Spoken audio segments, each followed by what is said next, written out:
असलकुम welcome to another live session of SST test preparation 2025। हमने जो लाइव सीरीज स्टार्ट किए हैं आज के सेशन में हम बायो का टेक्स्ट बुक जो हमने बायो का टेक्स्ट बुक स्टार्ट किया हुआ है उसके हम 4th नंबर चैप्टर में हैं सेल एंड टिश्यू।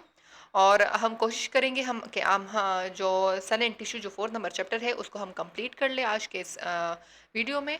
तो स्टार्ट करते हैं अपने टॉपिक से। टॉपिक है passage of molecule into and out of cell, यानी transport of molecules into the cell and out of the cell, which is known as active and passive transport. So you know that cell membrane is semi permeable। Cell membrane के बारे में, cell membrane के topic में हमने ये पढ़ा कि cell membrane जो है ये सेमी परमिएबल मेम्ब्रेन है। It control the movement of molecule into and out of the cell. In this way it maintain equilibrium inside the cell as well as outside.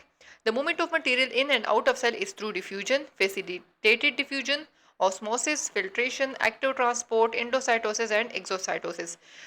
जब सेल मेम्ब्रेन जो है ये एक semi permeable membrane है और ये movement of molecule को control करता है into the cell and to out of the cell. So इसी वजह से एक इक्विलिब्रियम जो है inside the cell and outside the cell जो है वो मेंटेन रहता है। और ये movement of material into the cell and out of the cell is maintain by the many processes such as diffusion है, फैसिलिटेटेड डिफ्यूजन है, ऑस्मोसिस है, फिल्ट्रेशन है, एक्टिव ट्रांसपोर्ट है, एंडोसाइटोसिस है और एक्सोसाइटोसिस है।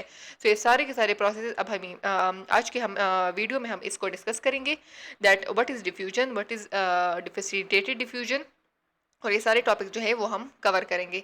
सो फर्स्ट जो टॉपिक है वो है diffusion. It is the random movement of a substance from the region of higher concentration to the region of lower concentration. Diffusion के बारे में सब ये जानते हैं कि डिफ्यूजन हम सब्सटेंस की उस मूवमेंट को कहते हैं which is moved from the region of higher concentration, यानी जहाँ पर उसकी कंसंट्रेशन बहुत ज़्यादा हो वहाँ से मूव करती हैं to the lower concentration region में। Cell membrane does not spend energy when molecules diffuse through it, that is why diffusion is a type of passive transport. Diffusion एक पैसिव ट्रांसपोर्ट है, क्योंकि इसमें एनर्जी का use नहीं होता। Movement के transport substances की ट्रांसपोर्ट में या उसकी मूवमेंट में एनर्जी रिक्वायर्ड नहीं होती। सो इसी वजह से इसको हम कहते हैं passive transport. All diseases are disturbances at the cellular level. Rudolf Virchow, 1858. We always try to treat a disease, and for this we try to find out the causes for the disease. We must understand the changes occurring at the cellular level to understand the cause of a disease. The changes in the gene function may be the reason for various diseases. However, not all diseases are because of the gene function, such as infectious disease. In all disease, cell biology is important form cause to treatment. Rudolf Virchow ने 1858 में ये point भी कहा था कि सारी disease जो हैं वो सेलुलर लेवल में अगर डिस्टर्बेंस हो जाए, सो सारी कुछ डिजीज़ ऐसे भी होते हैं कि सेलुलर लेवल में डिस्टर्बेंस की वजह से भी वो कास्ट होते हैं। हम ये नहीं कह सकते कि अगर जीन लेवल पर डिस्टर्बेंस हो जाए या जीन की फंक्शन में चेंजेस आ जाए तो वो काजेज़ होते हैं डिफरेंट डिजीज़ के लिए। डिफरेंट डिजीज़ के काज जो है वो उसके सेल के फंक्शन में डिस्टर्बेंस अगर हो जाए तो उस वजह से भी बहुत ज़्यादा डिसीज़ जो है वो काज हो सकते हैं। Cell biology is an important field of biological science. Studying cell biology may lead to a successful career. Cell biologists examine how the cell develop and how it work. So इसी वजह से cell biology और cell biologist जो है this is very important subject and very important field, जिसमें biologist जो है cell biologist जो है वो study करते हैं कि किस तरह cell की development होती है और किस तरह cell work करता है। Molecular biologist जो है वो molecule को study करते हैं और जो कि inside the cell के different process को control करते हैं। रिसर्च स्पेशलिस्ट जो होते हैं वो कंडक्ट करते हैं और रिसर्च के बारे में एक रिपोर्ट देते हैं in the research laboratory. Laboratory technician जो होते हैं वो साइंटिस्ट को असेस करते हैं, उनके रिसर्च के बारे में उन्हें टूल्स प्रोवाइड करते हैं और उन्हें हेल्प करते हैं ताकि साइंटिस्ट जो है वो अपना रिसर्च परफॉर्म कर सके। A graduate of cell biology could be a biology teacher who teaches cell biology at graduate and secondary school level.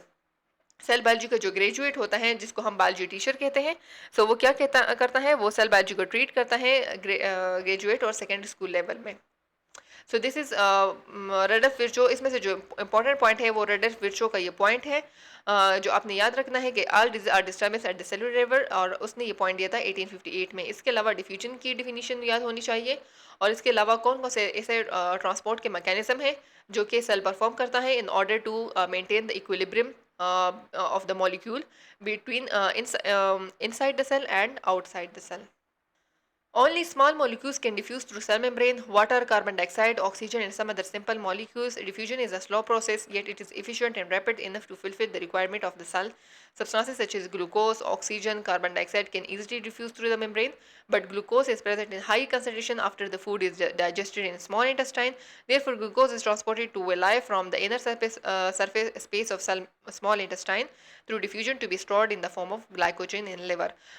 Diffusion के बारे में ये है कि डिफ्यूजन सब्सटेंसेस के उस मोमेंट को कहते हैं जो मूव करते हैं from high concentration to the lower concentration. अब जो ये सेल मेम्ब्रेन है, सेल मेम्ब्रेन में स्मॉल मॉलिक्यूल्स डिफ्यूज हो जाते हैं, जैसे कि वाटर है, कार्बन डाइऑक्साइड है, ऑक्सीजन है, या कुछ ऐसे अदर स्मॉल सिंपल मॉलिक्यूल्स है, वो डिफ्यूज हो जाते हैं। और डिफ्यूजन जो है ये एक स्लो प्रोसेस है। Slowly and gradually the substances will move from high concentration to the lower concentration in order to fulfil the requirement of the cell. इसके अलावा जब फूड की डाइजेशन होने के बाद ग्लूकोज का कंसंट्रेशन जो है वो ज़्यादा हो जाता है बॉडी में, जिसको एब्जॉर्ब किया जाता है from the small intestine.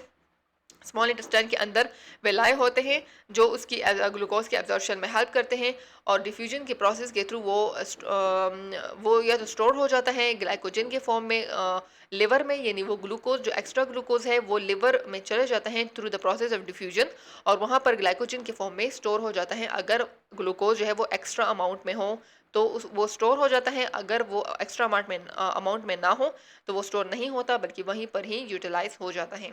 Facilitated diffusion क्या है? Many molecules can not diffuse through cell membrane due to their size और चार्ज। बहुत ज़्यादा ऐसे मॉलिक्यूल्स होते हैं जो कि चार्ज मॉलिक्यूल होते हैं या उनका साइज़ बहुत ज़्यादा होता है, तो इसी वजह से वो डिफ्यूजन का प्रोसेस नहीं परफॉर्म कर सकते। उसकी वजह से वो मूवमेंट उनकी डिफ्यूजन के प्रोसेस के थ्रू वो मूवमेंट उसकी नहीं हो सकती।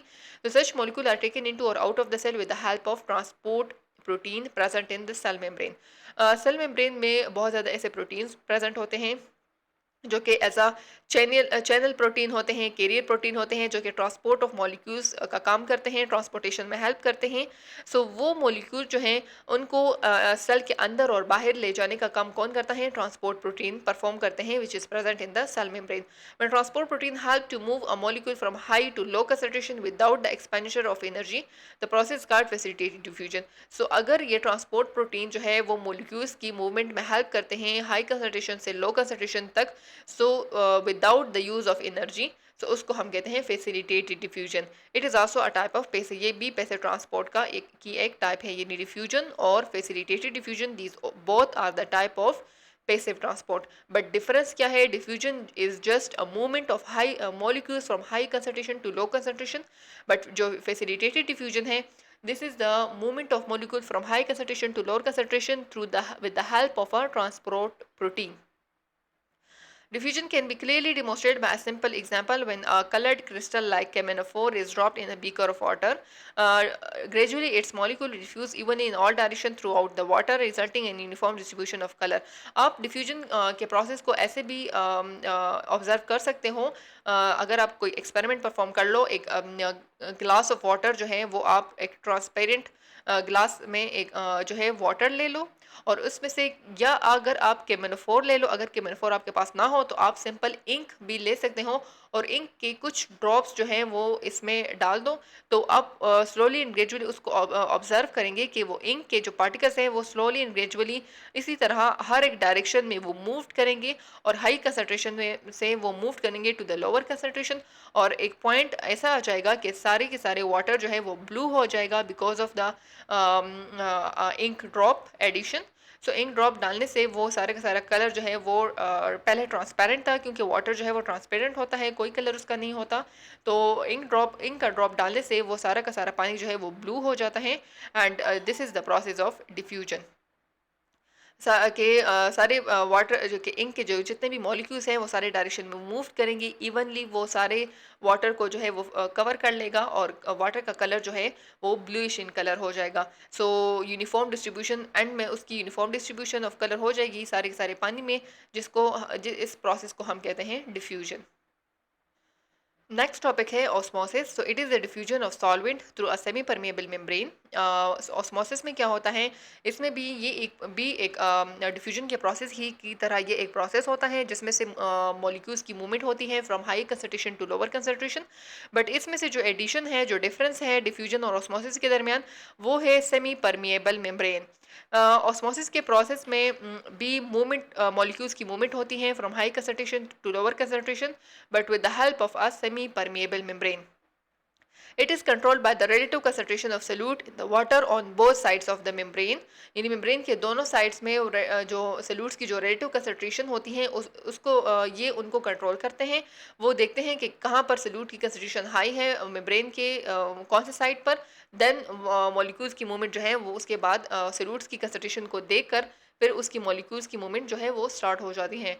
Water always moves from a hypotonic solution with lower concentration of solute to a hypertonic solution. हमेशा वाटर जो है वो मूव करता है लो हमेशा वहाँ से वो वाटर मूव करते हैं जहाँ पर सोल्यूट की कंसंट्रेशन कम हो, वहाँ से जिसको हम हाइपोटोनिक सोल्यूशन कहते हैं. सो वहाँ से मूव करता है टू द हाइपरटोनिक सोल्यूशन जहाँ पर सोल्यूट की कंसंट्रेशन हाई हो. फ्यू एग्जांपल्स जो हैं वो यहाँ पर हैं. जो फर्स्ट नंबर एग्जांपल है when a cell is placed in a hypotonic solution. अगर कोई सोल्यूशन है जो कि हाइपोटोनिक है, हाइपोटोनिक मींस के वो वाटर है और उसमें से बहुत कम अमाउंट ऑफ सोल्यूट जो है वो प्रेजेंट है इन द सेल और हम सेल को उस सोल्यूशन में प्लेस्ड कर लें. The rate of movement of water inside the cell is more. तो सारा का सारा जो पानी है वो सेल के अंदर उसकी मूवमेंट जो है वो स्टार्ट हो जाएगी. In such condition animal cell swells. Animal जो है वो स्वेलिंग हो जाएगी because of the increase in the amount of water inside the cell and may rupture while the plant cell become turgid. और प्लांट सेल जो है hard cell wall होने की वजह से वो टर्जिड हो जाएगा जबकि एनिमल सेल जो है उसकी स्वेलिंग हो जाएगी और वो रिप्चरिंग हो जाएगी. Why when a cell is placed in a hypotonic solution. हमने सेल को हाइपोटोनिक सोल्यूशन में रख दिया है जहाँ पर एक ऐसा सोल्यूशन जिसमें सल्यूट की कंसंट्रेशन बहुत ज़्यादा कम थी. सो इट मीन्स वाटर की कंसंट्रेशन ज़्यादा थी सोल्यूशन में. सो वाटर की कंसंट्रेशन सोल्यूशन में ज़्यादा होने की वजह से वो सारा का सारा पानी जो है वो सेल के अंदर चला जाएगा. सेल के अंदर जाने से एनिमल सेल जो है उसकी स्वेलिंग हो जाएगी, वो रिप्चर हो जाएगा क्योंकि एनिमल सेल में सेल वाल नहीं होता, just cell membrane is present. So plant cell जो है वो टर्जिट हो जाएगा. क्योंकि इसमें हार्ड सेल वाल प्रेजेंट होता है जो कि रेजिस्टेंस प्रोवाइड करता है against the pressure of the water और वो टर्जिट हो जाता है बट उसकी रिप्चरिंग नहीं होती. सो ये पॉइंट बहुत इंपॉर्टेंट है. अगर सेल को हाइपोटोनिक सोल्यूशन में आप प्लेस्ड कर लो सो एनिमल सेल रिप्चर हो जाएगा और प्लांट सेल जो है वो टर्जिट हो जाएगा. When a cell is placed in an isotonic solution, isotonic means कि वो solution जिसमें से concentration of solute जो है equal होता है to that of the cell. So the rate of osmosis outward is equal to the rate of osmosis to inward. यानी इसमें से कोई movement of water जो है वो नहीं होगी. In such a condition animal cell retain their volume constant. animal cell जो है उसका volume जो है वो constant होगा. प्लांट सेल जो है वो फ्लैसिड हो जाएगा, become loose because the net uptake of water is not enough. क्योंकि जो इन्होंने वाटर का अपटेक किया हुआ है यानी जैसे कि ये वाला है सो वो इतना इनफ नहीं होता कि वो इसको टर्जिट कर ले या इसको श्रिंक कर ले. So this becomes flaccid and animal cell becomes normal. Third जो एग्जांपल है when a cell is placed in a hypertonic solution. अब अगर सेल को हम एक ऐसे सोल्यूशन में प्लेस्ड कर ले जिसमें से साल्ट की कंसंट्रेशन बहुत ज़्यादा हो और पानी की कंसंट्रेशन कम हो. सो वाटर कहाँ मूव करेगा? Water moves out. वाटर जो है वो सेल से मूव करेगा इनटू द सोल्यूशन. यानी सेल से बाहर पानी जाएगा क्योंकि बाहर पानी कम है. सो पानी जो है वो हमेशा हाई कंसंट्रेशन से लो कंसंट्रेशन पे जाता है. सो सेल के अंदर पानी ज़्यादा है, सोल्यूशन में पानी कम है. सो इसी वजह से सेल से पानी आएगा सोल्यूशन में. सो इसी वजह से एनिमल सेल जो है वो श्रिंक हो जाएगा because of the loss of water. और प्लांट सेल जो है वो उसका साइटोप्लाज्म श्रिंक हो जाएगा within the cell wall.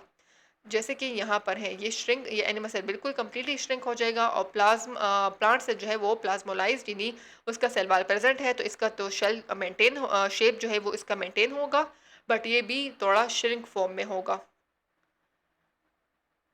Topic is turgor. So turgor में क्या है कि अगर आप प्लांट सेल को एक ऐसी कंडीशन में प्लेस कर लो जहाँ पर प्लांट के सेल के अंदर पानी कम हो लेकिन प्लांट के आउटसाइड जो आउटसाइड द सेल है प्लांट सेल है सो वहाँ पर बहुत ज़्यादा पानी हो और वो हाइपोटोनिक सोल्यूशन हो.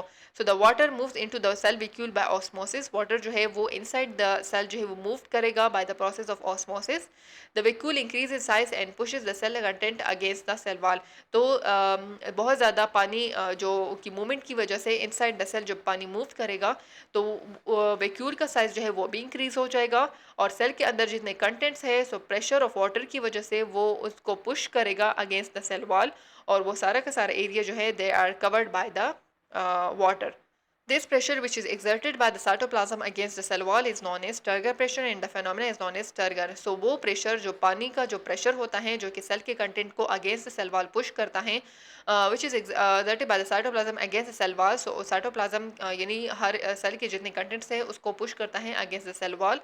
इसको हम कहते हैं Turgor pressure और इस सारे के सारे phenomena को हम कहते हैं Turgor. In turgid condition the plant cell does not burst because the cell wall is strong and relatively inelastic. इस सारी कंडीशन होने की वजह से यानी वाटर का प्रेशर बहुत ज़्यादा होता है लेकिन सेल प्लांट का जो सेल होता है उसकी बर्स्टिंग नहीं होती. वाई बिकॉज प्लांट में सेल वॉल होता है जो कि बहुत ज़्यादा स्ट्रॉन्ग होता है और इनलास्टिक भी होता है. सो इसी वजह से सेल जो है वो बहुत ज़्यादा टर्जिड हो जाता है बहुत ज़्यादा प्रेशर की वजह से बट वो सेल प्लांट सेल की बर्स्टिंग नहीं होती. The importance of turgor in plants are is follow. अब इसकी इंपॉर्टेंस क्या है टर्गर की. It play important role in maintaining the shape. ये एक तो ये शेप प्लांट की शेप को मेंटेन रखता है. इसके अलावा ये सपोर्ट प्रोवाइड करता है टू द प्लांट्स यानी यंग टिश्यूज जो होते हैं स्पेशली इन यंग टिश्यूज जो होते हैं तो उसको प्लांट्स में उनको सपोर्ट प्रोवाइड करता है. It also help in closing and opening of the stomata. Stomata की ओपनिंग और क्लोजिंग में हेल्प करता है. Some flowers open during the day time and close at night. कुछ ऐसे फ्लावर्स होते हैं जो कि सुबह के टाइम जो है वो ओपन होते हैं और नाइट में वो क्लोज्ड होते हैं.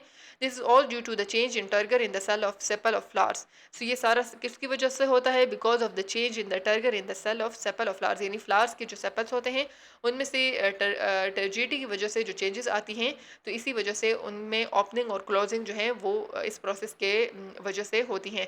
So this is the importance of the turgidity.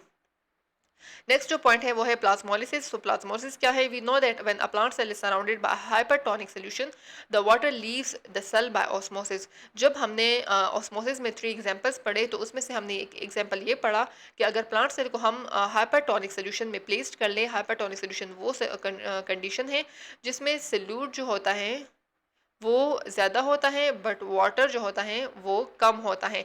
सो इसमें वाटर कम होता है और प्लांट सेल में वाटर जो है कंपैरेटिवली दोनों में जो प्लांट सेल में जो वाटर होता है वो ज़्यादा होता है as compare to the hypertonic outside the cell. So इसी वजह से वाटर मूव करता है from plant cell to the outside यानी प्लांट जो है वो वाटर को लॉस करता है. सो वाटर जो है वो leave the cell by osmosis. Osmosis के प्रोसेस के थ्रू वाटर जो है वो सेल के आउटसाइड जाता है. Water is lost first from the cytoplasm. Cytoplasm से पहले पानी जो है बाहर निकलता है and then from the vacuole और उसके बाद वैक्यूल से पानी बाहर चला जाता है. Due to this outward movement of water cytoplasm जो है वो श्रिंक हो जाता है और and pull away from the cell wall. This process known is इस प्रोसेस को हम कहते हैं plasmolysis and the cell is said to be plasmolysed. When a plasmolized cell is placed in a hypotonic solution, अगर हम इस plasmolyse cell को hypotonic दोबारा से ऐसे सोल्यूशन में रख दे जहाँ पर वाटर जो है वो ज़्यादा हो और सल्यूट जो है वो कम हो. The cell restore its turgidity. तो सेल जो है दोबारा से अपनी टर्जिडिटी को रिस्टोर कर लेता है और इस प्रोसेस को फिर हम कहते हैं डी प्लाज्मोलिसिस यानी दोबारा से प्लाज्मोलिसिस का प्रोसेस जो है वो रिवर्स होके डी प्लाज्मोलिसिस हो गई उसकी. सो when a cell is placed in a hypertonic solution, the cell will become plasmolized. But when the cell is placed in a hypotonic solution, the cell will become deplasmolized. So these are two important points जो बहुत ज़्यादा important है MCQs के according. Next topic है active transport. Sometimes the cell membrane help to move the substances against the concentration gradient from an area of lower concentration to the area of high concentration. This uphill movement requires the expenditure of energy and is called active transport. Active transport means that वो transport की वो type जिसमें activeness provide हो रही हो यानी वो movement जो जहाँ जिसमें molecules की movement होती हैं low concentration से high concentration तक.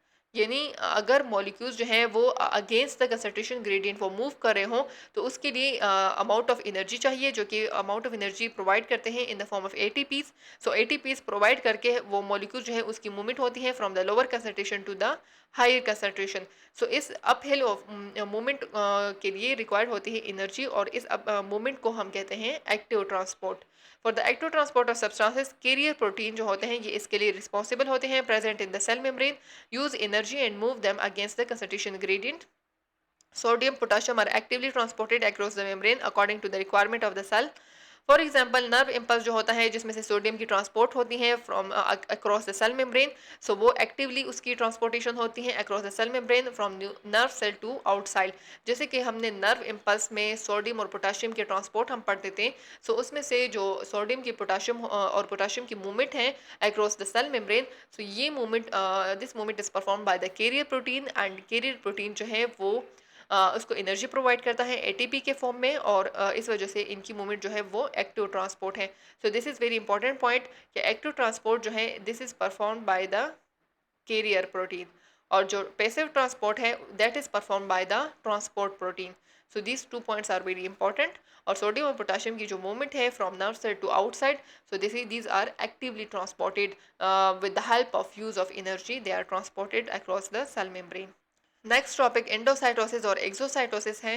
सो एंडोसाइटोसिस जो है is a general term for the process that brings macromolecule larger particles and even small cells into the cell.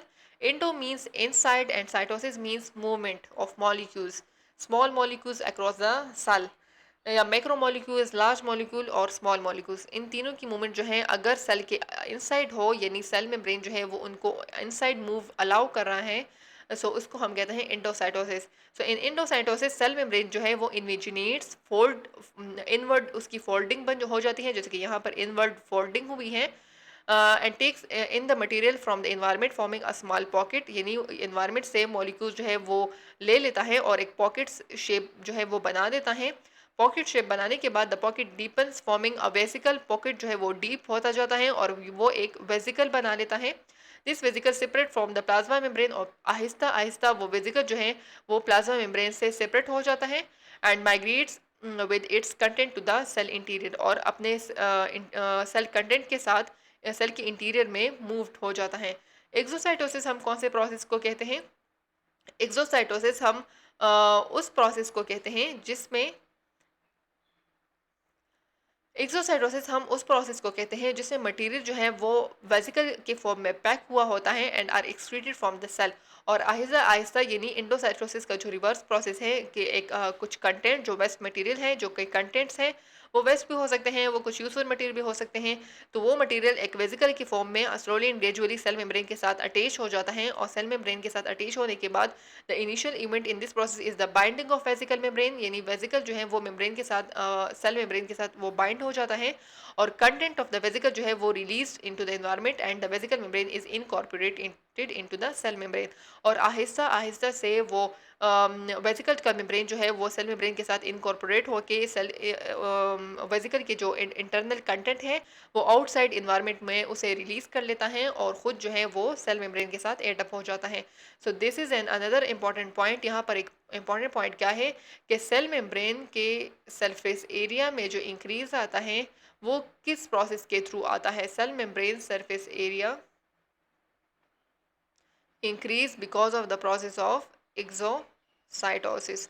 Exocytosis जो होता है ये एक ऐसा प्रोसेस है जिसकी वजह से सेल मेम्ब्रेन का जो सरफेस एरिया होता है वो इंक्रीज होता है because of the process of exocytosis. So endocytosis जो है वो इन्वायरमेंट से मटेरियल का इनसाइड सेल जो है आना because through the process of through these process, and इसी प्रोसेस को अगर हम रिवर्स कर ले सो इसको फिर हम कहते हैं एक्सोसाइटोसिस, जिसके थ्रू मटेरियल जो है जो कंटेंट है वो सेल से बाहर जाता है by this process. Next topic filtration है, जो कि बहुत ज़्यादा सिंपलेस्ट और इजी टॉपिक है कि it is the process in which small molecule are pushed और force across a selectively permeable membrane with the help of a hydrostatic pressure or blood pressure in our body. Filtration occur in the kidney and help us filter out harmful waste material. filtration में क्या होता है कि filtering होती है through a semi permeable और selectively permeable membrane. ये एक सेलेक्टिवली परमेबल मेम्ब्रेन है।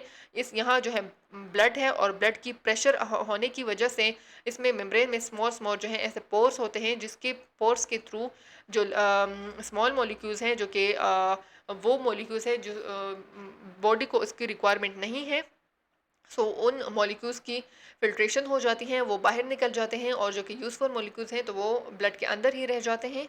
और इस फ़िल्ट्रेशन यानी ये जो सेलेक्टिवली परमेएबल मेम्ब्रेन है, this act as a filter paper. और बहुत ज़्यादा ब्लड का प्रेशर होने की वजह से सारे के सारे मॉलिक्यूल्स बाहर चले जाते हैं, जो कि जिनका साइज़ इन पोर के साइज़ के इक्वल होता है। और जो लार्जर मॉलिक्यूल्स होते हैं जैसे कि ब्लड सेल्स हैं, वो सेल के अंदर ही रह जाते हैं। और एक्स्ट्रा मॉलिक्यूल्स जो हैं जैसे कि यूरिया है, अमोनिया है, तो वो सारे के सारे जो हैं जो कि ब्लड को या बॉडी को उसकी रिक्वायरमेंट नीड नहीं है, सो वो बाहर निकल जाते हैं through the process of filtration. और ये प्रोसेस ऑफ फिल्ट्रेशन कौन परफॉर्म करता है? This is perform by the kidney. And kidney जो है वो हमारे ब्लड की फिल्ट्रेशन करती हैं और हार्मफुल वेस्ट को एलिमिनेट करती हैं, फिल्टर आउट करती हैं। एंड हमारी बॉडी को जो है, हमारे ब्लड को प्यूरिफाई करती हैं। नेक्स्ट टॉपिक है tissues. So all plant and animals have tissues. सारे के सारे प्लांट्स और एनिमल्स जो हैं उसकी लिविंग ऑर्गेनिज्म है ये। सो इन की फॉर्मेशन जो है इसमें टिश्यूज जो है वो प्रेजेंट हैं, दोनों में सेल्स प्रेजेंट हैं। सो सेल की कॉम्बिनेशन से हमारे पास बनते हैं टिश्यू। टिश्यू जो है ये ग्रुप ऑफ सेल्स हैं which perform a common function.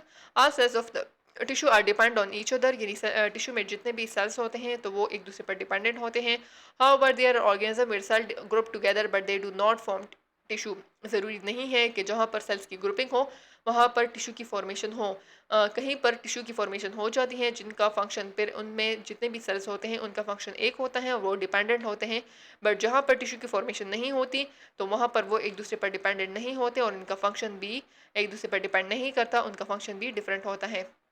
This is because of the cell are not dependent but function independently. Volvox जो है ये कॉमन एग्जाम्पल है सच ऑर्गेनाइजेशन की जिसमें सेल्स की ग्रुपिंग तो होती हैं but they are not tissue. क्योंकि वॉलबॉक्स में बहुत ज़्यादा सेल्स होते हैं, वो combined together forming a colony but they do not form tissue. Other example of such organisation जो है वो बैक्टीरिया है, स्लिम मॉड्स हैं। बहुत ज़्यादा टिश्यू के जो है टाइप्स हैं प्लांट्स में भी और एनिमल्स में, डिपेंड करता है उनके फंक्शन और उनकी मॉर्फोलॉजी पर। प्लांट टिश्यूज जो है, प्लांट टिश्यू की क्लासिफिकेशन हुई है दो मेजर ग्रुप्स में। एक सिंपल टिश्यू है और दूसरा जो है वो है कंपाउंड टिश्यू। जो सिंपल फर्स्ट टाइप है जो वो है simple tissue. So they are composed of only one type, यानी ये सिंपल टिश्यूज हैं। सो ये वन टाइप ऑफ सेल से बनेंगे। और इसमें जो है फर्दर इसकी क्लासिफिकेशन हुई है मेरिस्टेमेटिक टिश्यू और एम्ब्रियोनिक टिश्यू। और दूसरा जो टाइप है वो है परमानेंट टिश्यूज। मेरिस्टेमेटिक टिश्यू और एम्ब्रियोनिक टिश्यू कौन सा टाइप है? So these are made up of दो cells which have the ability to divide and produce new cells at the growing points of a plant. Meristematic tissue और embryonic tissue वो tissues हैं जब sales की formation होती हैं, cell से tissues की फॉर्मेशन होती हैं। सो जब सेल की डिवीजन हो जाती हैं और वो न्यू सेल्स की फॉर्मेशन कर लेते हैं, सो वो वाला पॉइंट जहाँ पर फिर उन दूसरे सेल्स की फॉर्मेशन स्टार्ट हो जाती है, उनकी ग्रोथ स्टार्ट हो जाती है। सो प्लांट के जो ग्रोविंग पॉइंट होता है वहाँ पर जो सेल्स होते हैं वहाँ से जो टिश्यूज़ की फॉर्मेशन होती है उसको कहते हैं मेरिस्टेमेटिक टिश्यू या एम्ब्रियोनिक टिश्यू। जैसे कि अगर रूट्स में कहें तो इसका एपेक्स है, एपेक्स से सेल की डिवीजन होगी, फर्दर उसकी ग्रोथ होगी।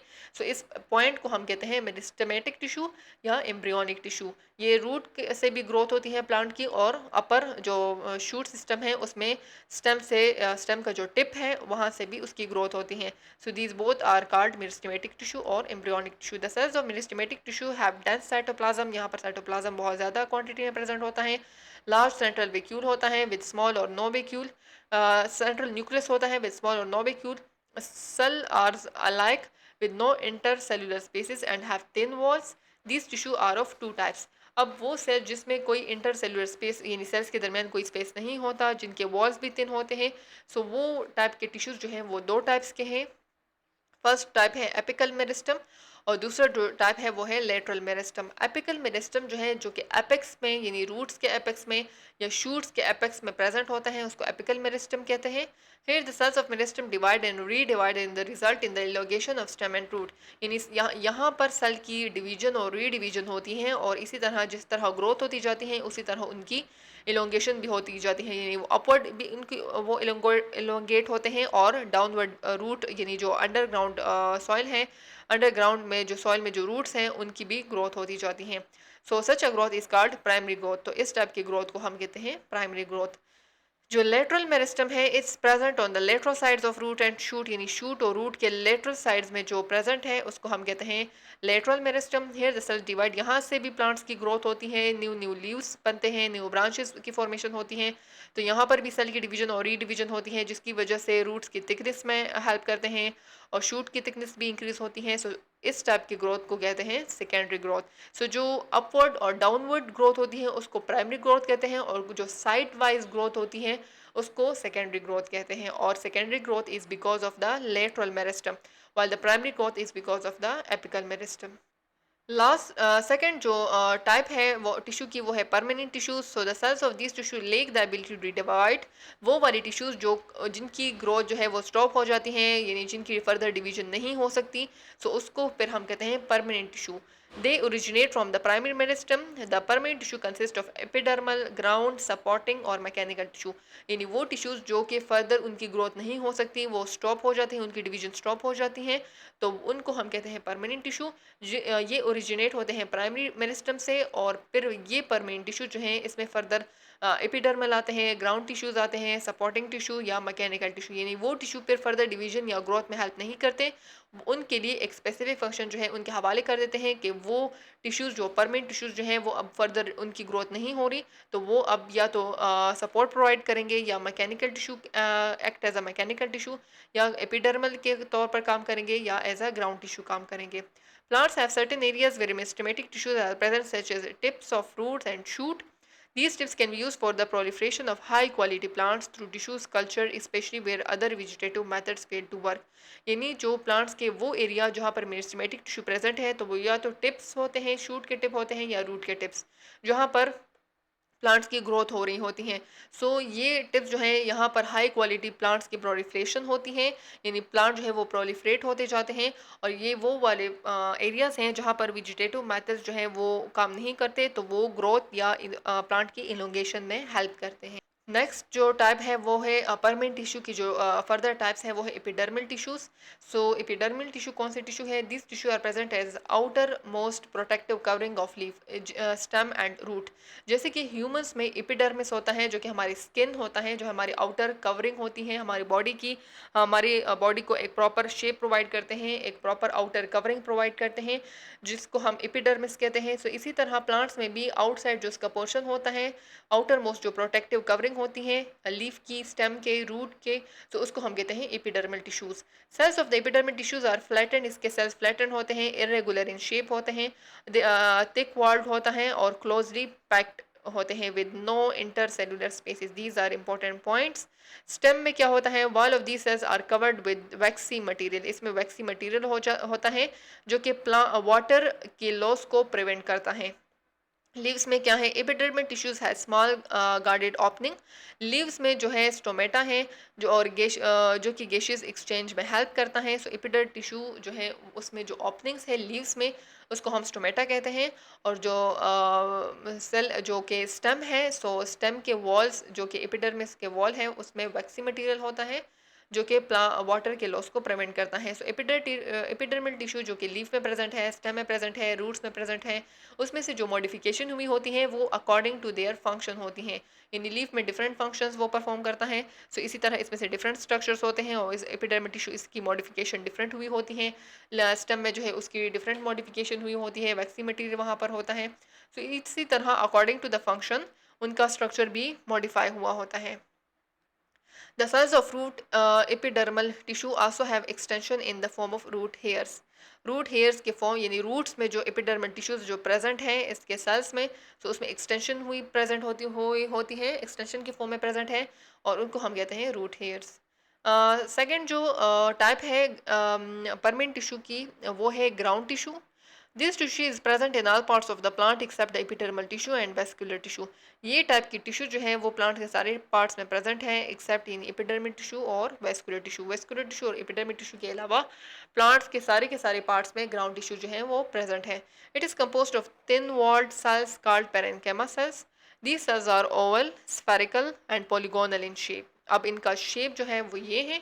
इनके वॉल्स जो है वो थिन है, ये फूड को स्टोर करते हैं। लीव्स में क्या करते हैं? The ground tissue contain chlorophyll, इसमें क्लोरोफिल होता है, और इसको हम कहते हैं mesophyll tissue. It prepares food, यानी फूड की प्रिपरेशन जो लीव्स में ग्राउंड टिश्यूज़ हैं उसमें क्लोरोफिल होता है, जिसको हम कहते हैं मीजोफिल टिश्यू, और जो कि फूड की प्रिपरेशन में हेल्प करते हैं through the process of photosynthesis. Third जो नंबर जो पार्ट है वो है सपोर्टिंग और mechanical tissue. Plant need support to maintain their shape and remain stable. Plant के सपोर्ट के लिए उसके शेप मेंटेन होना चाहिए और उसको स्टेबल होना चाहिए। तो सपोर्टिंग टिश्यू जो है ये स्ट्रेंथ प्रोवाइड करती हैं, फ्लेक्सिबिलिटी प्रोवाइड करती हैं प्लांट को। और सपोर्टिंग या मैकेनिकल टिश्यू के फिर फर्दर दो टाइप्स हैं। पहला वाला जो पॉइंट है वो है कोलेनकेमा टिश्यू, और सेकंड नंबर जो टाइप है वो है स्क्लेरेंकेमा टिश्यू। सो कोलेनकेमा टिश्यू जो है वो प्रेजेंट है यंग स्टेम्स में, जहाँ पर ये स्ट्रेंथ प्रोवाइड करती हैं different parts of the plant. और इसके टिश्यू के जो सेल्स होते हैं वो लिविंग होते हैं, इलोंगेटेड होते हैं और पॉलीगोनल विद टेपरिंग एंड्स होते हैं। इसके अलावा जो सेकंड पार्ट है वो है स्क्लेरेंकेमा टिश्यू। तो स्क्लेरेंकेमा जो है ये इसके ऑपोजिट होगा, इसके थिक वॉल्ड होगा विद डेड सेल्स। इसके सेल्स के जो वॉल्स होते हैं वो हैवली फिल्ड विद लिग्निन, यानी इसमें से high amount of lignin present होता है, जो कि हार्डनेस प्रोवाइड करता है और सेल की को स्ट्रेंथ प्रोवाइड करता है। सेकंड जो टिश्यू के टाइप्स हमने डिस्कस किए, एक सिंपल टिश्यू और दूसरा compound tissue. So compound tissue जो है फिर these are the tissue which are composed of more than one types of cell. अब ये वाले टिश्यू जो है इसकी फॉर्मेशन में एक से ज़्यादा सेल्स प्रेजेंट होते हैं और वो एक कॉमन फंक्शन जो है वो परफॉर्म करते हैं। जैसे कि इसके एग्जांपल में है xylem and phloem tissue. Xylem और फ्लोएम टिश्यू जो है found in the vascular bundles, और इसको ये एग्जांपल है कंपाउंड टिश्यू की। जाइलम टिश्यू कौन से टिश्यूज हैं? So this is composed of two types of cells, एक वेसल्स एंड दूसरा ट्रेकीड्स। वेसल्स जो हैं सेल्स आर ये शॉर्ट होते हैं, वाइड होते हैं और थिक सेकेंडरी, इनकी सेकेंडरी सेल वॉल जो है उनकी थिक होती हैं। दीज सेल्स आर डेड या डेड सेल्स होते हैं, हॉलो होते हैं and join together to form long tubes. फिर नेक्स्ट जो इसका टाइप है जाइलम टिश्यू की वो है ट्रेकीड्स। ट्रेकीड्स लॉन्ग होंगे, स्लेंडर सेल्स होंगे with overlapping ends. Water moves upward from tracheids to tracheids. Water की जो मूवमेंट है वो ट्रेकीड्स से ट्रेकीड्स उसकी मूवमेंट होती हैं। जाइलम टिश्यू जो है इज रिस्पॉन्सिबल वाटर की ट्रांसपोर्ट के लिए रिस्पॉन्सिबल है and dissolve substances from roots to the upper part. जैसे कि मिनरल्स हैं जो कि वाटर में उसकी डिसोल्यूशन हो जाए from roots to the and they are transported from roots to the upper parts of the plant due to the presence of lignin in the secondary wall of its cell. Xylem tissue जो है this provide support to the plant body. Lignin secondary cell wall में lignin की वजह से secondary cell wall जो है वो बहुत ज़्यादा हार्ड हो जाता है because of the process of lignification, और जालिम टिश्यू जो है वो प्लांट को सपोर्ट भी प्रोवाइड करती हैं। फ्लोएम टिश्यू जो है, फ्लोएम टिश्यू क्या करता है? This consist of सीव tube sales and companion cells. फिर इसके फर्दर ये दो पार्ट्स हैं जिससे इसकी फॉर्मेशन हुई है। सीव ट्यूब सेल्स जो होते हैं प्रोटोप्लाज्म हैव नो न्यूक्लियस, इसके प्रोटोप्लाज्म में कोई न्यूक्लियस नहीं होता। And the end wall have small pores called sieve plates, और इसके एंड वॉल यानी ये इसका अगर एंड वॉल है, ये इसके ट्यूब्स हैं, इसका एंड वॉल है तो इसमें से स्मॉल स्मॉल पोर्स होते हैं जिसको हम कहते हैं sieve plates. The transport of food occur through the cytoplasm of the sieve tube cells. इस फूड की जो ट्रांसपोर्टेशन है वो इन सीव ट्यूब सेल्स के थ्रू होती है।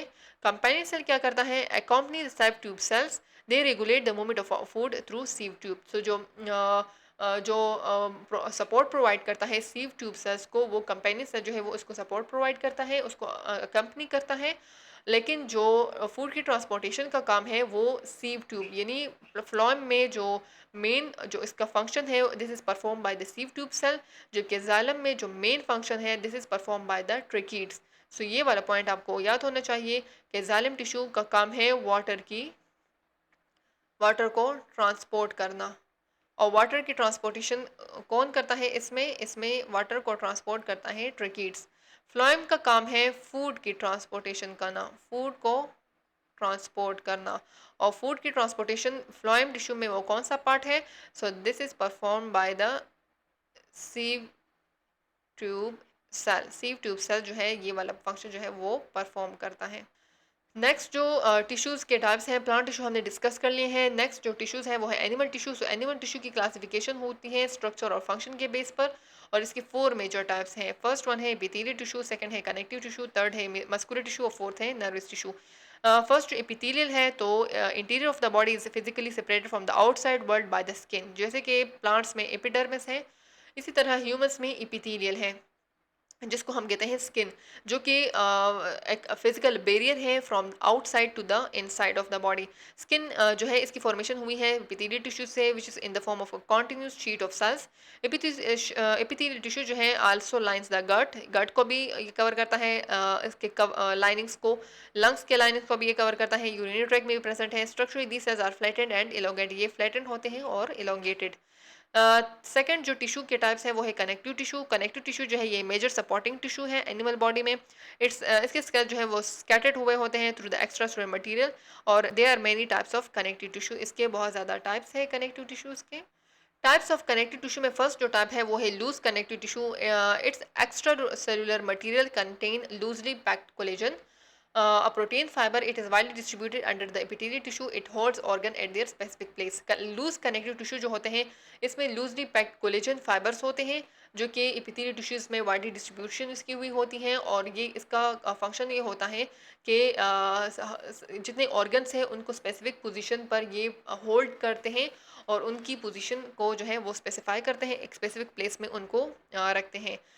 सेकंड जो टाइप है वो है फाइब्रस कनेक्टिव टिश्यू। सो फाइब्रस कनेक्टिव टिश्यू जो है इट्स एक्स्ट्रा सेलुलर मटेरियल जो है contain tightly packed collagen fibres. इसमें से अब टाइटली पैक्ड कोलेजन फाइबर्स हैं, और ये in the form of a tendons present है हमारे ह्यूमन बॉडी में, which attach muscles to bones and ligaments to join to bones. ये टेंडन्स के फॉर्म में या प्रेजेंट होंगे या लिगामेंट्स के फॉर्म में।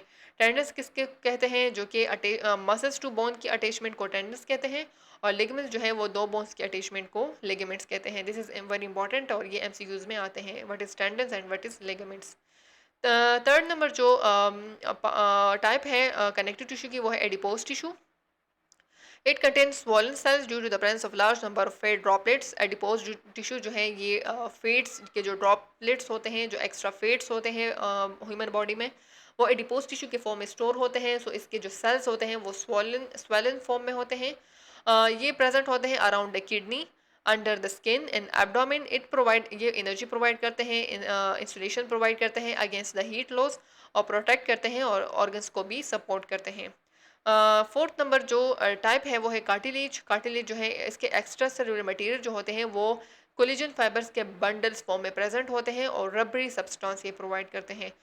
ये बोन्स के एंड्स में प्रेजेंट होते हैं, एक्सटर्नल ईयर में प्रेजेंट होते हैं, नोज में प्रेजेंट होते हैं, ट्रेकिया में, लारिंग्स में। इट प्रोवाइड सपोर्ट, एंड ये सपोर्ट प्रोवाइड करते हैं, शेप को मेंटेन करते हैं, वाइल फ्लेक्सिबिलिटी को भी ये फ्लेक्सिबल भी होते हैं। फिफ्थ नंबर जो है वो है बोन्स। सो बोन्स जो है इसके एक्स्ट्रा सेलुलर मटेरियल जो है उसमें कोलेजन फाइबर्स होता है और कैल्शियम साल्ट्स होते हैं, because they are hard. So calcium के प्रेजेंस की वजह से ये हार्ड होते हैं, ये सपोर्ट प्रोवाइड करते हैं, प्रोटेक्ट देते हैं, provide liver system for movement, यानी मूवमेंट जो होती है वो भी इस कनेक्टिव टिश्यू की वजह से होती हैं। कैल्शियम को स्टोर करते हैं और ब्लड सेल्स की फॉर्मेशन में भी हेल्प करते हैं।